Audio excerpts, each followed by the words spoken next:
Here, a rod of mass capital M and length small s attached with a block of mass small m at its end is freely rotating about a vertical axis passing through its other end with a constant angular speed omega, right?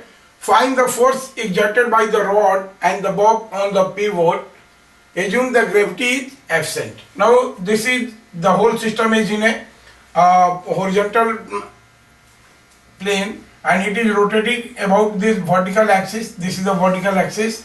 Mass of rod is m, length of rod is l, and a small mass small m is attached with this rod. This rod is rotating uniformly with angular velocity omega. So what will be total force exerted by this system on this pivot, right? So जब force exerted by system की बात करेंगे, so what will be there? So one thing, this mass m is attached.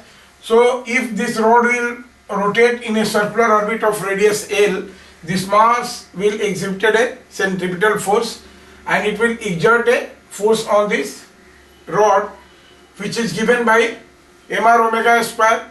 So first we can say that this is the force exerted by the centrifugal force exerted on the bob.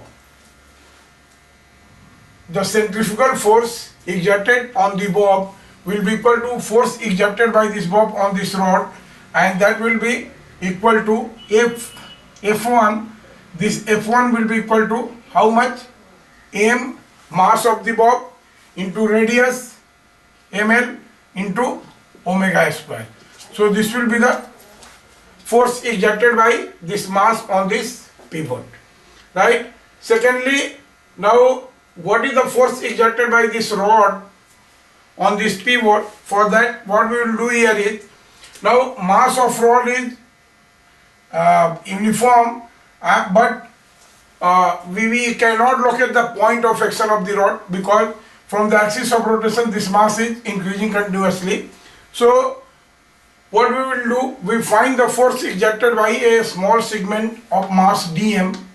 Here this is dm and it is located at a distance of r, small r, from the axis of rotation. So this is dm, right? So of course we call the force exerted by this mass dm as df, right? df, and this will be equal to mr omega square, that is dm into r into omega square. Naturally this r is varying, so we can find, therefore what will be total force? The total force will be equal to integration df, and this will be equal to, we find the constant part out, the omega square is out, and integration r into dm, and this r is varying from 0 to l. This r is varying from 0 to l, right? So this will be equal to omega square, right? Or we can write this dm as mass of the rod is capital M, length is L. So mass per unit length is equal to, mass per unit length is equal to m by L, and this length is dr. So mass of this small segment dm is given by m by L into dr, right? So again we keep the constant part out, so this will be equal to m omega square by L and integration r dr 0 to L, and this will be equal to r square by 2, right? We can find this integration. This is a very simple integration. r dr का integration क्या हो जाएगा? This will be equal to r square by 2 and from 0 to L. So lower limit कुछ नहीं होगा, तो simply क्या हो जाएगा जब इसको upper limit minus lower limit, so this will simply be equal to L square. This will be simply L square, और लिमिट को हम लोग खत्म कर देते हैं L square by 2, so a square से L ये कैंसिल हो गया. This will be equal to half m omega square, right? This will be equal to half m omega square into L. So this is the force exerted by rod on the pivot. Yeah, this is the force exerted on rod, centrifugal force exerted on the rod, and this will be equal to force exerted by rod on the pivot. So we can call it as F2, right? So this F2 will be equal to how much? This is half capital M L into omega square. This is equation number 2.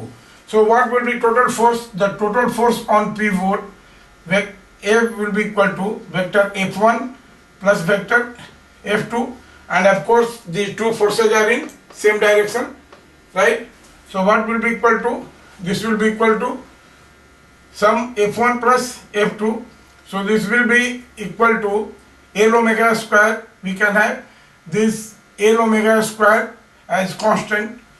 L omega square is constant. Here it is M, and here it is M plus capital M by 2. Here it is capital M by 2. So we can say that this is half 2M plus capital M into L omega square, and this will be the total force exerted by the system on the pivot.